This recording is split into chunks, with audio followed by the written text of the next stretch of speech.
Welcome to the NXT Podcast, your home for weekly NXT reviews and insight. The beautiful part of NXT is that when one dream ends, another dream begins. Find all of your NXT news, recaps, and analysis right here. So with that being said, we only have one question for you. Are you ready?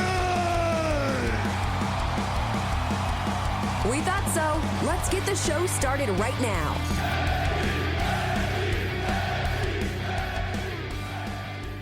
Oh, ladies and gentlemen, welcome back to the NXT Podcast. I am your host. My name is Zachary Smith. Very excited to join you once again to recap the post-War Games edition of NXT. We have a fun show to talk about, and I'm excited.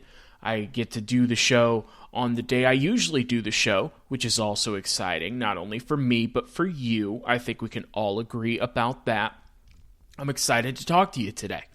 Now, before we get started, as always, you can find me over on Twitter. I am at ZachNXT. That's at ZACHNXT. We're always talking about NXT and other fun stuff over there. Get a lot of ideas for the show from there. So if you have any questions you want to hear on the show or anything you'd like to hear at all, you can hit me up over there at ZachNXT. Now, as I said, this is the post-War Games edition that happened on Sunday.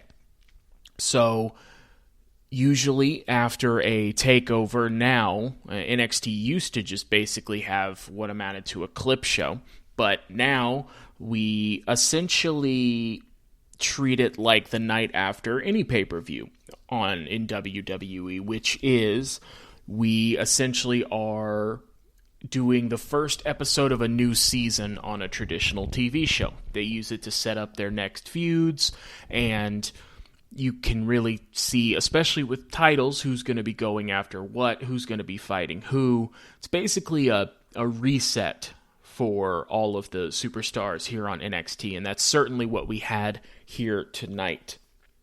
So, to start off the show, we have a quick recap of War Games. Over that, Finn Balor cuts in, he's talking, he's telling everyone to enjoy their night and enjoy their spectacle. It flashes that we had Team Candice, Tommaso Ciampa, Dexter Lumis, Johnny Gargano, and Team Undisputed Era all picking up wins. So, as expected, on one side of War Games, the men who were the good guys won, and on the other War Games match, the women's match, the bad guys won.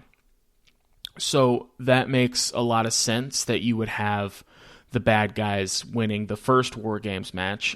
Interestingly, they decided to have the women's match open the show and the men's match close the show. From a storyline perspective, that made sense. The Undisputed Era and the McAfee boys are certainly the bigger of those two stories. I am surprised that we opened the show with the Women's War Games match, but from a booking perspective, that makes sense because Team Candice was bad guys and Team Undisputed Era are good guys. And generally, not all the time, but generally in WWE, the idea is that on a pay-per-view or a takeover, you want to send the fans home happy. So that's why at WrestleMania, you get the Becky Lynch, Kofi Kingston, and Seth Rollins all winning the big championships on that night because you want to end on a good night. If you have a really good show and then you end it with a bad guy winning, doesn't necessarily work. There was a WrestleMania where they had Triple H, of course, win.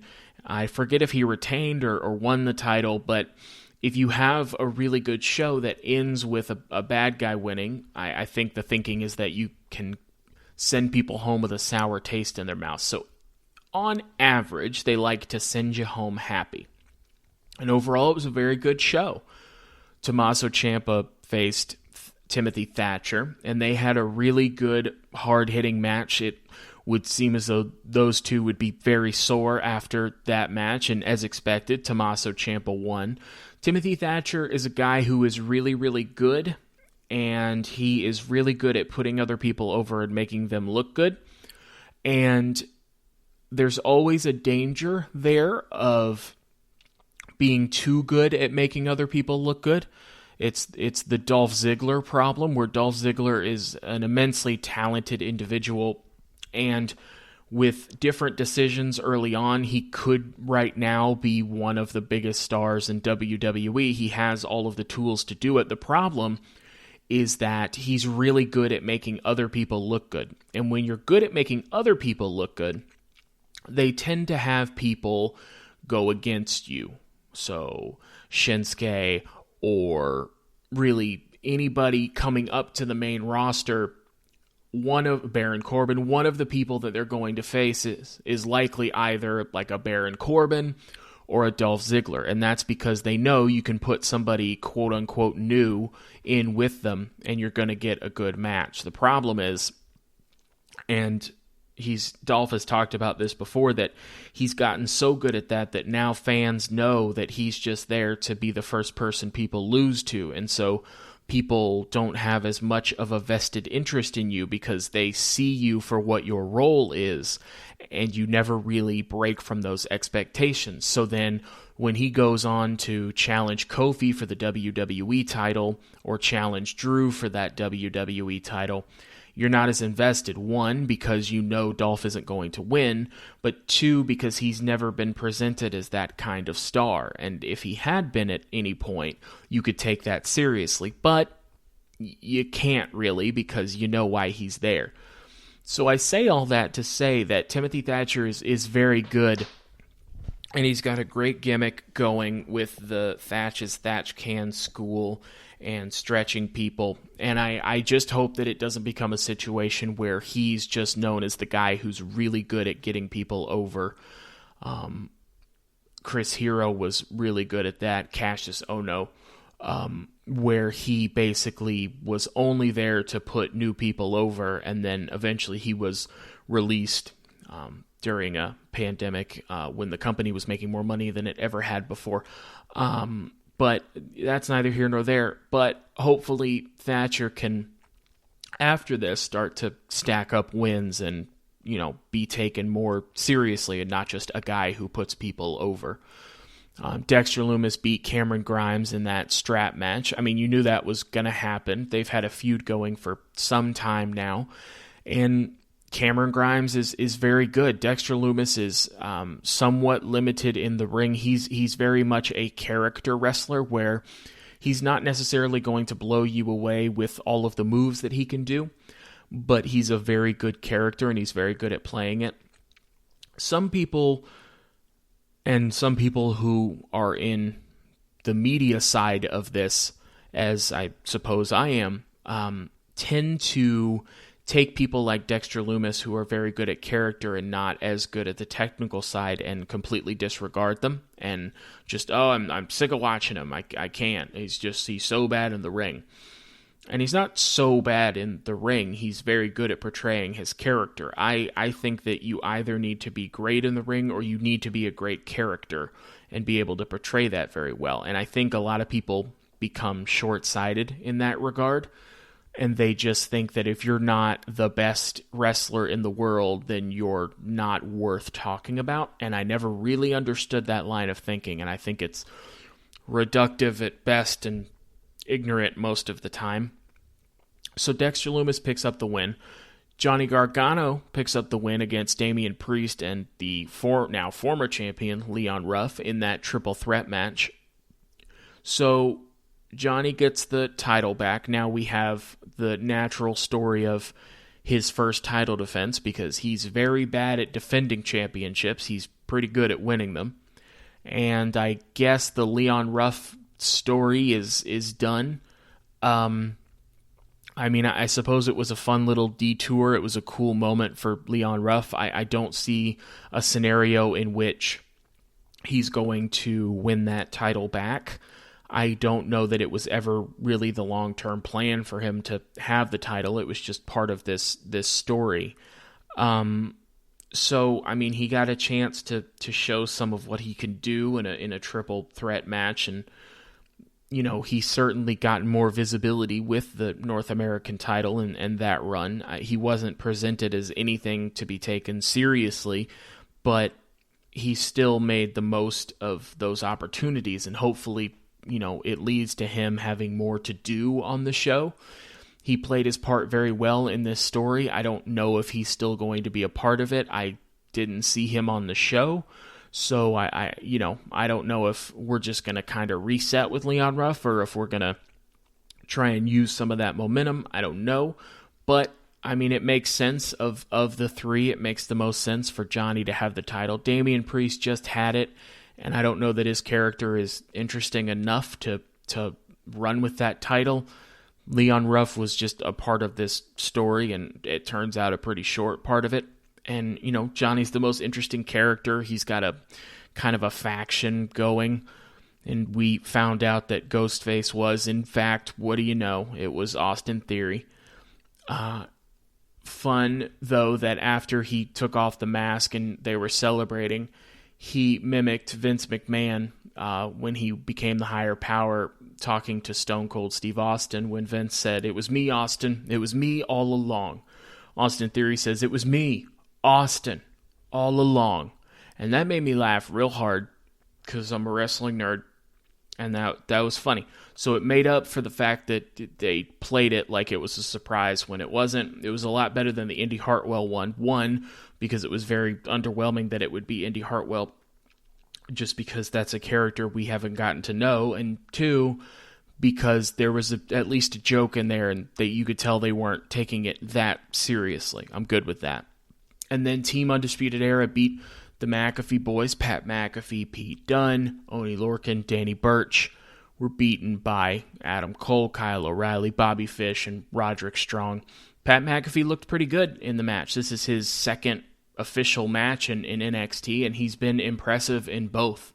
He's certainly green, obviously, because it was, as I said, his second match, but he's handled himself very well in all of these situations that he's been in. He's absolute money printing machine on the microphone. We knew that.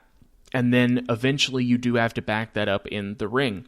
And, Pat's not just going to be a manager. He's going to be a wrestler occasionally. And I think he's handled himself very well. And he's been a credit to himself and this, industry where some people that come in from the outside don't take it very seriously. And you can tell right away, but you can tell right away that Pat really does take it seriously and is committed to improving. I saw improvements from his first match to this one, and I think that's the biggest thing you look for. So as we start the show proper, Finn Balor's music is playing, and he's standing on the ring post on the apron. He's got the NXT title on his shoulder. He says, "The time for team sports is over. It's Wednesday, and all eyes go back to the Prince." So he says War Games is done, and he repeats that the time for team sports is over. He can't stress that enough. He says captains, factions, bragging rights, not interested. It's Wednesday. The champion is back. Some people love me, some people hate me, but if you want to get to know me, you better come see me in this ring. And almost like that was a cue, Pete Dunne's music hits and interrupts. He's in his street clothes. This is already great. Please make this match happen. Pete gets a mic. He's staring at the title. He says, "We're cut from the same cloth. We came from overseas. We made names for ourselves." And he said, "About time we got face to face. I'm glad you're back, but don't get used to it. It's just a matter of time before I put you back on the shelf and that NXT title will be mine." And then the segment gets worse. You'll see why. Because Kyle O'Reilly interrupts. I do not know why Kyle O'Reilly would be here. He already lost an NXT title match. He says, "Sorry I'm late. My invitation must have gotten lost in the mail," because he's very funny. He acknowledges Pete Dunne's very tough. He says, "But the Undisputed Era left with their hands raised." He says to Finn that I took you to the limit and broke your jaw. He said, you technically won the match and you're technically still champ. Not technically, literally. But you spent the last 2 months eating meals through a straw. He says, "We have unfinished business." No, you don't. Business was all finished when he beat you. And then this is why it got worse, because Damian Priest is out, and this now feels like an episode of Raw. NXT doesn't usually do this. Usually on Raw or SmackDown, the show will generally open with the WWE on Raw or Universal on SmackDown champion. and they'll be talking. And if they don't have a feud going, the way that they love to set up feuds on the main roster is that Drew McIntyre will be out with the WWE title, and he'll issue a challenge, and somebody will answer it. And it's usually somebody very interesting, so AJ Styles will interrupt. But then before anything can happen with that, Sami Zayn will also come out, and Baron Corbin will also come out, so on and so forth. It'll be a bunch of people in the ring arguing, and it's very formulaic, and ever since they went to 3 hours, it's very obvious on Raw because they really lean on that a lot for setting up a feud. And NXT doesn't usually do this. It doesn't seem to fit really well on NXT, just because NXT isn't as over-the-top sports entertainment talk as the main roster is. And so this feels weird. So, in addition to that, I believe Finn also beat Damian Priest, if I remember correctly, and I think I do. It was the start of Damian Priest turning into a good guy. It was a very good match, but he's beaten 2 of the 3 people that are in the ring. Also, Damian Priest just lost a match, literally just lost one for the North American title, so I do not know why he would go from that to a match for the NXT title. That's not how losses work, and that's not how championships work. Pete Dunne interrupts him. He says, "Aren't you the geezer that got beat by Leon Ruff?" Damian Priest says, "Aren't you the guy that Pat McAfee pays to keep his mouth shut?" I don't know why you'd pay somebody to keep their mouth shut. They start all arguing. Finn leaves the ring because these 3 dudes that were very interested in the title suddenly aren't. So that's cool. They're arguing back and forth. Kyle O'Reilly imitates Pete Dunne's accent because, again, he's very funny. Now Finn is on the entrance ramp. He says, "Boys, you need to learn some manners." He said, "On January 6th, the New Year's Evil, I will defend the title, but it's Regal's job to decide who." And so as he's walking back, Karrion Kross's theme plays, and Finn is smiling and laughing. And Scarlett comes out, and she's staring down Finn Balor's. Okay, so the good news is that Karrion Kross is back. I'm very glad to see that. His title run was cut way too short by that injury that he sustained in the title match where he won against Keith Lee. Remember when Keith Lee was the North American and NXT champion for like a minute and a half and then lost it in a match that wasn't very good because Karrion Kross got hurt and then went to the main roster, and then here we are. That was a fun time. So Karrion Kross is back. I am very happy to see him back. It's always good to have him on the show and have Scarlett. They're a great duo. And I see that the gimmick is still going to be exactly the same, so that's too bad. Ever since Karrion Kross came to NXT, I've been critical of the gimmick. It's not a fault of Scarlett or Karrion Kross. They're doing an excellent job of portraying it. It's just, I think the gimmick is like silly. I think that my problem is that he is billed and booked and presented as a monster, but when it is time to intimidate somebody, it's always Scarlett that comes out. And I understand the aesthetic, and I understand that she's a harbinger of doom, but to me, it always reads as a guy who is talking to his girlfriend about wanting to be a monster, and his girlfriend always has to go out to intimidate people for him. And that's not scary to me. That's funny to me. And it's hard for me to be scared of somebody or dislike somebody, really, that has to send his girlfriend out to intimidate other grown men for him. So Finn stares down Scarlett. Again, he doesn't stare down Karrion Kross. He stares down Scarlett, which I do not think NXT is going to put her in the match. He says, "Let me guess. I know what you're going to say. Tick-tock. I got a message for your boy. When he's ready, Finn's ready." Just to recap, Finn just cut a small promo on Scarlett instead of Kross. Because, why not? And Finn walks off, and Damian Priest says, "Hey, hold on a second. Do you usually tell your boy to wait in the car while you handle his business?" If he wants to come pick a fight, all he has to do is step to me like a man. And Scarlett smiles, and Damian Priest just made a really great point that I do not think they intended. So in a very short span, Damian Priest just cut down that whole thing, said the thing that I've been saying, and Finn Balor said, I know what you're going to say, TikTok. So they're at least aware on some level that the TikTok thing is already a trope that they're falling on, and Damian Priest pointed out that he does not do his own stuff. So that's good. Again, he's back, and I'm very glad that he is back and that he's being put right back in the title picture. He certainly deserves that. But this gimmick is weird, and sending your girlfriend out to intimidate people for you when you're supposed to be a monster isn't scary. It's sad from a character perspective, and I don't think that's what they're going for. Ciampa's in the back. He says he had to know against Thatcher, and now he's going to be direct, and he calls out Cameron Grimes. He says, to be that loud, you got to be confident, or maybe you're just insecure. And tonight, Cameron, I guess we'll find out what's true for you. And just like he did the last time, Ciampa stands up and kicks his chair out from under him because he's a big, tough man, and that's how men stand up, which I guess is going to be his thing now. And it's first off, not intimidating, but more importantly, it's a very rude way to stand up, and it's very disrespectful to that chair. All it was doing was holding you up. There was no reason to kick it. So all the little video package of all the members of the men and women's War Games kind of putting over the War Games match itself. Nobody comes out the same. It was the most brutal War Games ever, so on and so forth. NXT puts over the War Games match very similarly to the way that the main roster puts over Hell in a Cell. I think it's funny that they even use the same verbiage, like you don't come out the same way you went in.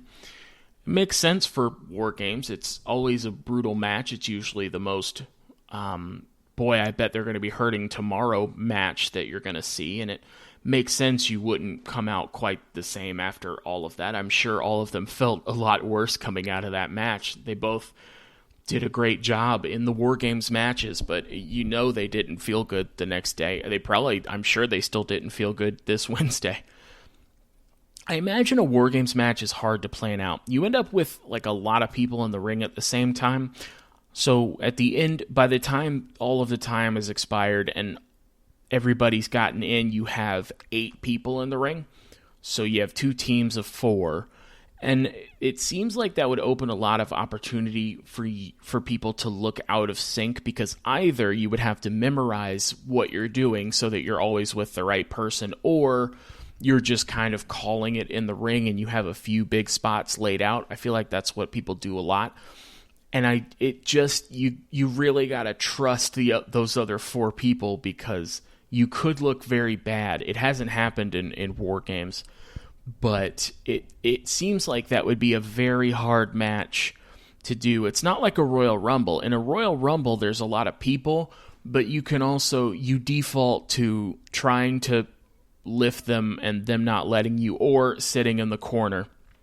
So there's not necessarily a bunch of people you're having to have a long match with. War Games seems like one of the harder matches to be able to do and make it look cohesive. They both did great. So Toni Storm is in the back being interviewed. She's asked why she turned on Ember Moon, because when you're setting up a War Games with somebody that just became a bad guy, what you really want to do is not have them explain it until after the match to blow that off. Toni Storm says that it basically should be obvious. She says, Ember Moon was in the wrong place at the wrong time. I made the right choice because look who won. She said, when I came here, my sights were set on one thing, and that was the NXT Women's title. But all I heard about was Ember Moon. She got in my way. I will repeat what I said last week. Instead of turning on Ember Moon and getting in a War Games match, you could have literally walked up to Io Shirai and said, I would like a championship match, please. And Io Shirai would have said yes, because Io Shirai is down to fight anybody, anywhere, at any time. Instead of doing that, you did this whole turn to go with a team that isn't as good on paper, and fought the NXT Women's Champion in a War Games match.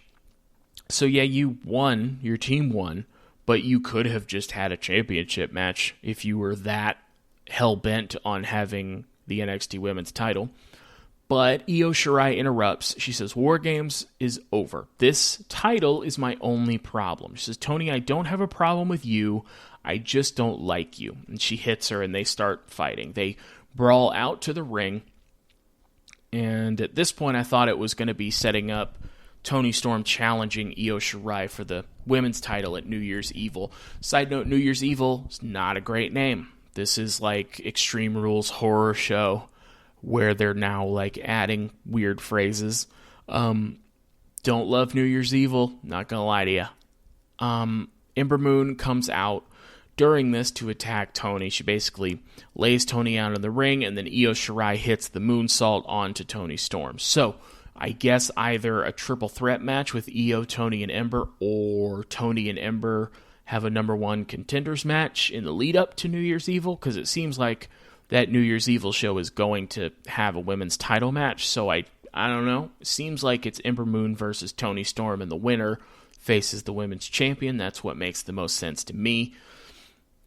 Cameron Grimes is out. He's the bad guy in this technically, but he's the good guy in my heart because he's one of the most entertaining people in the whole of WWE right now and has been for a long time. I remember when I didn't care much for Cameron Grimes, not in the he's a bad guy so I don't like him way and an I don't care about him way. And then he got comfortable with his character and got more to work with the character, and he has been great. He's such a good chicken bleep heel who is a great talker and is just obnoxious in the best way. So Ciampa's out next with that weird iron mask that he wears. It's weird to see him backstage and see his whole face and then see him come out with the mask. I just saw your face, sir. So Ciampa beats Cameron Grimes in a short match, and Timothy Thatcher came out to observe during the ending. He set up a steel chair and was sitting, and Ciampa sits on the ring apron. They stare each other down. So I guess this feud isn't over, and I'm actually okay with that. These are two great workers, and their War Games match was a lot of fun, so I'm totally good with them wrestling again. Probably another New Year's Evil match, depending on if they just want to make it like a super show. Seems like what they want to do, but I don't know. I just found out about it, so what do I know? So Ciampa and Thatcher exchange some smack talk a little bit, and then Ciampa walks off, and Cameron Grimes starts talking smack to Thatcher about interrupting the match, and Thatcher basically catches him by the ankle and twists it, and he drops Cameron Grimes, and Thatcher walks off. It's very rude. Cameron Grimes had a point. It was rude for you to come out during the match. Cameron Grimes had a point. Cameron Grimes is usually right because he's a great guy. Johnny Gargano and Candice LeRae are out with Austin Theory and Indy Hartwell. They've got like a Gargano family thing going on, and they're being obnoxious because Candice and Johnny both won, and Johnny did what Candice has been unable to do, which is win the title. Johnny had something shipped from India overnight, which is apparently very expensive. He asked Indy Hartwell for a drum roll, and she does a bad drum roll, and then Austin Theory's drum roll is popping his pecs, which seems like a hard thing to... No, it's not a hard thing to do. I thought it was, and then I just started doing it, and I don't have pecs, or I have too much pec, depending on how you want to look at it, but I'm doing it. It's not making a drum roll, but I imagine it would be impressive. Less so for me than Austin Theory, probably, but not necessarily, and it's rude for you to assume. So they both do their drum rolls, and then they pull the black sheet off, and it's basically a trophy with like a doll's head on the top with green hair to look like Shotzi Blackheart.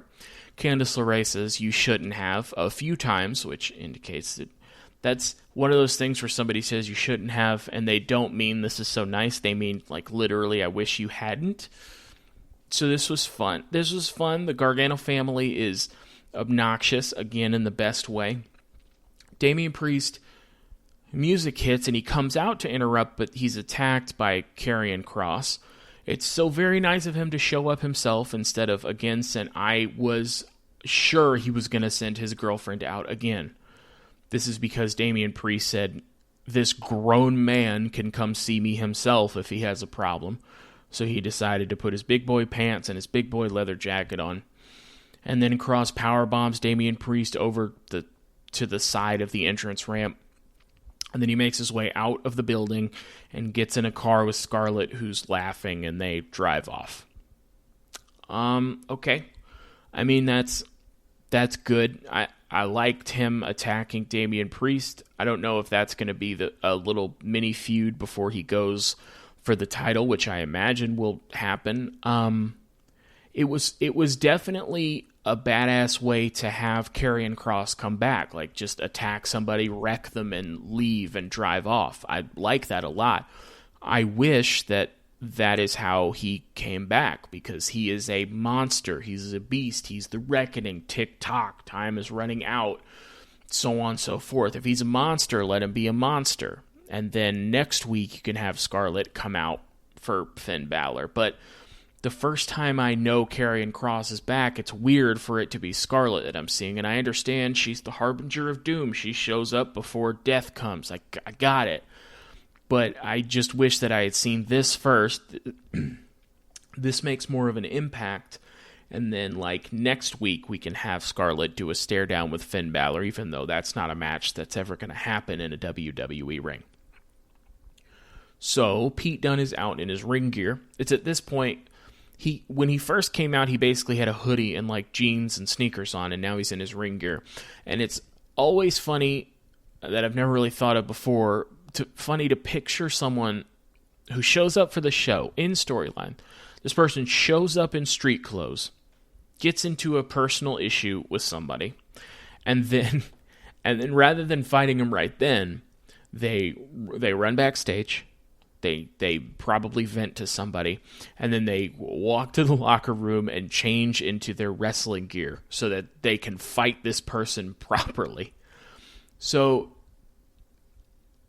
it's just always really funny to picture somebody getting in like a heated argument in their street clothes, and then both of those people mutually walking to the locker room and having like a gentleman's agreement that we're going to change, and then I'm going to beat the crap out of you. I'm fine with it. That's wrestling. It's just funny. It's just very funny to picture in character that working out. Killian Dane is out next, who's back. Killian Dane attacked Pete Dunne earlier when Pete Dunne was being interviewed about wanting to go for the NXT title. A few weeks ago, Pete Dunne, when he was with the McAfee boys, kicked a door into Killian Dane's face, and Killian Dane was bleeding profusely from the face. And Killian Dane does not forget. I had actually forgotten just because I hadn't seen Killian Dane, and I thought that I didn't know if we were going to drop that for a bit or if we were going to come back to it later. Well, we did. So they have a pretty good little match here. It's short, but it looks like Killian Dane has the match won. He's dominating. But then Oney Lorcan and Danny Burch, who are again part of the McAfee boys with Pete Dunne, come out to help. And then Drake Maverick, who is Killian Dane's tag team partner, comes out with a steel chair. And he's trying to run them off, but he's overtaken because he's very small and there's two of them.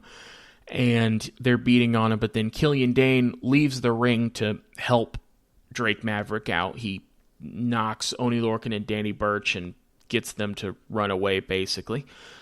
And as Killian Dane is getting back in the ring, he has like his upper half of his body back in the ring. He's about to swing his legs over. Pete Dunne basically kicks him in the head, and then Pete Dunne lifts him up for the bitter end, which is very impressive because Killian Dane is a big, big boy.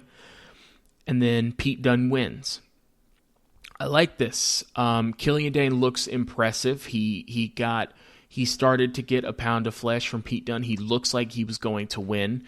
He has to go help his tag team partner, so there's going to be some animosity there. And then Pete Dunne gets the win, which he absolutely should. And he gets to look impressive hitting the bitter end on a big guy. And so Pete Dunne wins, but he's a bad guy, so he won with interference. Killian Dane loses, but he looked like he was going to keep beating the hell out of Pete Dunne, and he only lost because he had to go help his very small tag team partner. it's just really good storytelling in a match. Like they rely on interference a lot, but like Timothy Thatcher's interference was a lot different than this interference, so at least it's telling different stories. And NXT is very good at telling stories in the ring. It's one of the reasons that I love NXT as much as I do, is that they don't rely so much on two people standing in a ring cutting promos. They certainly use that, but they use their match to serve.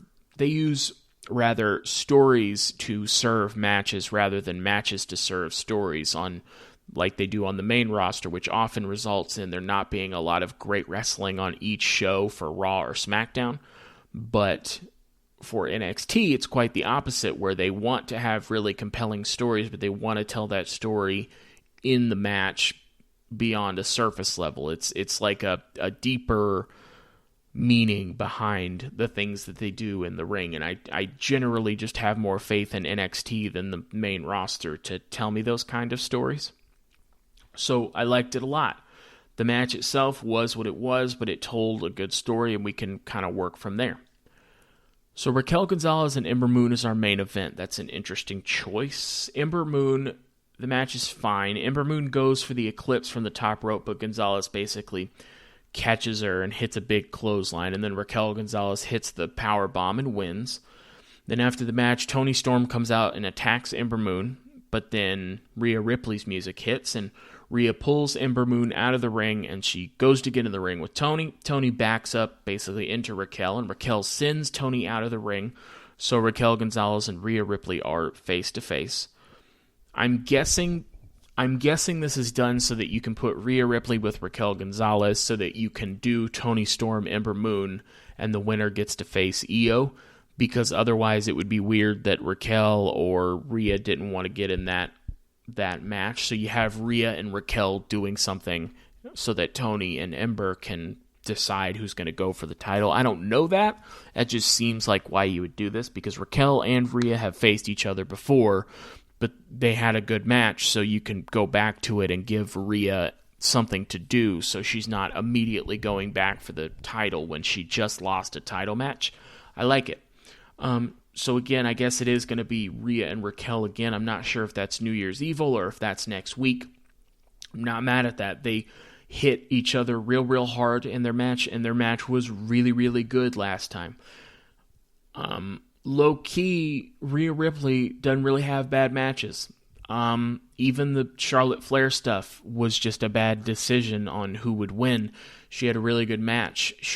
I'm trying to think. I'm sure she has had bad matches, but especially recently, she does not have bad matches. She's a really cool character, and she's badass, and she has the piercings and the gauges and so on, and she's got this really cool character, but underrated part of her game that I didn't even really think of, she's really, really good in the ring. You can be a really good technician in the ring, but it's very different to be somebody who kind of under the radar always has really good matches. And she has great dance partners. This is the best women's division that you're going to find maybe anywhere. But for a long time now, Rhea Ripley's been having, at worst, really good matches. And that's hard to do. It's like her and Io Shirai are on this streak of really, really good matches. And it just occurred to me that Rhea has this really great character, but in the ring, she always elevates a match. And it's an underrated part of her game that is important. I'll try and remember that going forward, just as something to mention, because I think that's a very particular skill set. Like Bret Hart didn't have very many bad matches. If Bret Hart had a bad match, you really needed to evaluate what was going on, or he might have been in there with someone real bad. Shawn Michaels didn't have a lot of bad matches unless he was being a jerk, which happened a lot. But Ric Flair didn't have a lot of bad matches. Charlotte and Becky don't have a lot of bad matches. Sasha Banks and Bayley certainly don't. There's a few people who just, Drew McIntyre, Roman Reigns, they just don't have bad matches. It's interesting. So, again, it'll be Raquel and Rhea. Again, I'm fine with that. It was the women's version of a Haas fight. I remember at the time I didn't know what the women's version of a Haas fight would be, if it's still a Haas fight, which is usually a match where two big dudes beat the hell out of each other, which is certainly what that was, and I'm excited to watch it again. So Raquel and Rhea go face-to-face for a second, but then Raquel gets out of the ring and is backing off. And so we go off air with a shot of Rhea Ripley, so we'll see where that goes. But that's our post-takeover NXT. We have a lot of fun stuff to look forward to. Now we know that Finn Balor is officially back. We're going to see him back in action on January 6th. We just have to decide who he's going to be facing. I'm confused as to whether or not Karrion, Kross, and Damian Priest are going to have an issue. It seems like they will. So maybe it's Pete Dunne, Kyle O'Reilly to decide who faces Finn Balor. If that is the case, then it's weird because it should be Pete Dunne. If it were anybody but Kyle O'Reilly, I would say that person should, because I think that Pete Dunne is really good and could win the title, and I don't necessarily want to see him lose. Kyle O'Reilly's very good, but he was just beaten for the NXT title, and I don't see why you would run that back. So, I mean, you want to put Pete Dunne in there, and that's a match we haven't seen, and it's going to be really good. We are going to set up for our women's title match, presumably also at New Year's Evil. I'd like to see the Oney Lorcan and Danny Burch have a tag title match. I feel like I haven't seen one of those in a long time. Ciampa and Thatcher are going to be back at it. I don't know who Johnny's going to have to deal with. We have Ember Moon and Toni Storm, presumably Candice LeRae and somebody, I don't know who yet. And we have Austin Theory back, so that's all good stuff. So we had a fun show. It was a lot of fun to watch, a much better show, I thought, than last week where I was a little bit disappointed. So I'm excited to see what we get next week. But you let me know what you thought of NXT this week. Again, at ZachNXT, ZACHNXT on Twitter. I want to hear what you thought of the show. What was your favorite segment? Did you like the way they brought Karrion Kross back? Or am I tripping? Or is it not the best way to bring him back? You let me know over there. In the meantime, I will join you the same time, the same place next week to talk about NXT further. In the meantime, you have been fantastic. I have been your host, Zachary Smith, and thank you for listening.